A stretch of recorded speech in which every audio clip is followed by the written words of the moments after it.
Anyway, so I finished that 16-hour, 50-mile course, which is sounds really slow, and it is really slow. But if you know the terrain, there were quite a few people that. I mean, it's just not a fast course. So instead of looking at that negatively, I looked at the whole experience, and I'm like, wow, look at what I just accomplished. This amazing course that most of the population would not even attempt to do. And, I turned that experience into a learning experience instead of saying, hey, I didn't meet my goal of under 14 hours. I am a failure. And that's what, when we look at things with our eating disorders, I think we tend to do that in life. We ignore everything that's positive about the experience, and we say, and we're so black and white that, well, I didn't meet that goal, so now, I'm no good.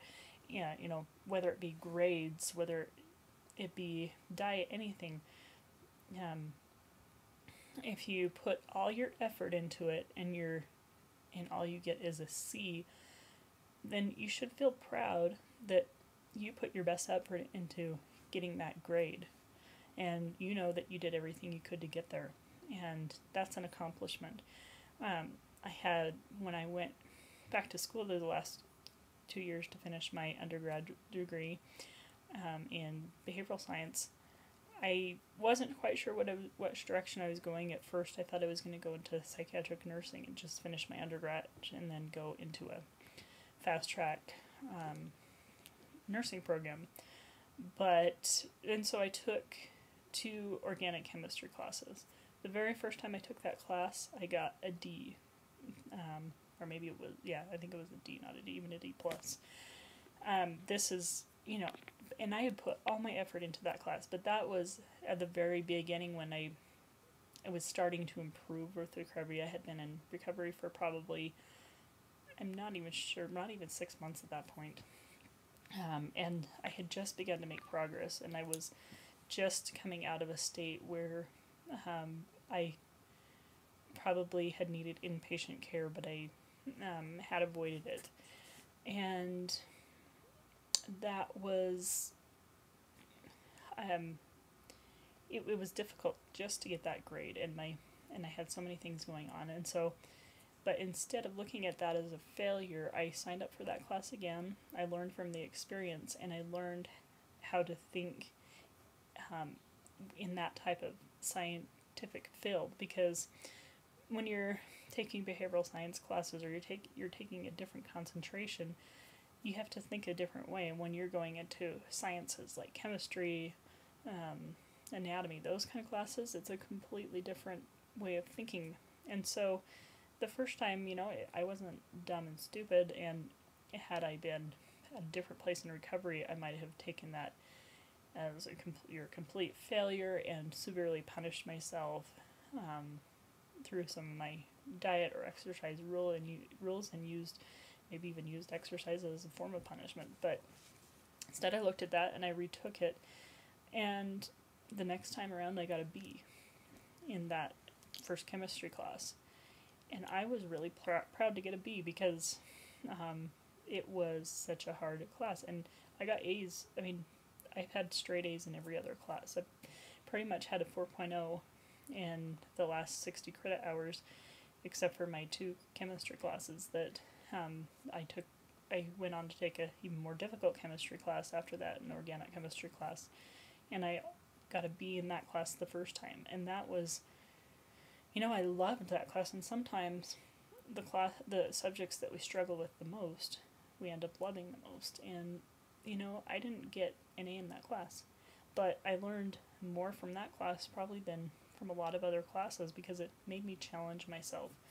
And you don't have to be perfect to learn and to grow. So that's why I share the story of my marathons with you, because what that has done for me is forced me to get into a state of where I'm positive, because I couldn't complete long distances without becoming better at thinking positively. I'm signed up for a 100-mile race in September, and that's and I'll be honest, it's terrifying to think about, because it's the longest I've ever gone. It's a difficult mountain course, But whether, instead of looking at like, I have to finish it, and no matter do or die, I'll be a failure if I don't finish it, which I would have thought before, I've decided, you know what, I think I'm going to finish it. I'm going to give it my best effort. I'm going to do all the training and preparation I can. I'm going to mentally prepare as much as I can. But there's always unforeseen things that could limit my ability to finish something like that, because, what if the weather turns so bad that I got hypothermia? What if, and I'm not saying, what if I sprained an ankle? Hopefully that won't happen. I'm pretty good at avoiding injury so far. But, those kind of things come up in life. And when we have those sprains and those things that temporarily stop us, instead of letting it defeat us, we need to look at the whole picture and say, okay, what can I learn from this? When you're in recovery, if you have a relapse, instead of saying, well, now I might as well just give up on recovering and give into my eating disorder, which, I've been there, I've done that over and over again, but the one thing that has helped me is to look at each time that's happened and say, okay, what do I need to learn from this? What caused this time? And every time I've gotten better to the point where, I would consider myself pretty far along in recovery now. I still have to watch things. I'm still susceptible sometimes, but I am recovering, and I can see that I'm recovering. And it took a long time and a lot of work to get there. So it's practice, and you have to understand that, anything that's worthwhile in life is probably not easy. And so a failure is only when you stop trying. If you fall 1,000 times and you get up 1,001 times, you're not failing, you're learning. And that's how you have to start looking at things, in terms of learning experiences instead of failures. People that always look at things in failures never accomplish anything.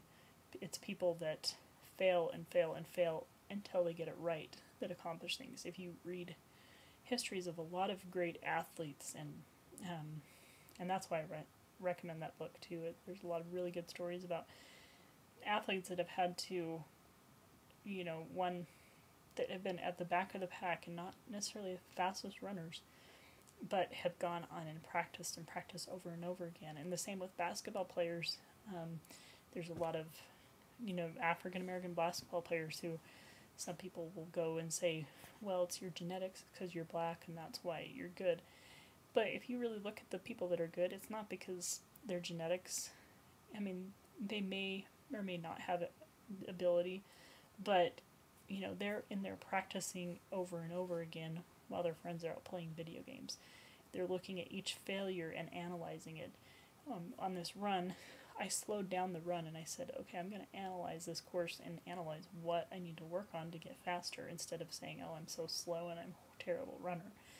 So that's how you have to approach life, and I hope that helps. And this video is getting long, so I'm going to cut it off now. So have a good week, and I'll talk to you next week.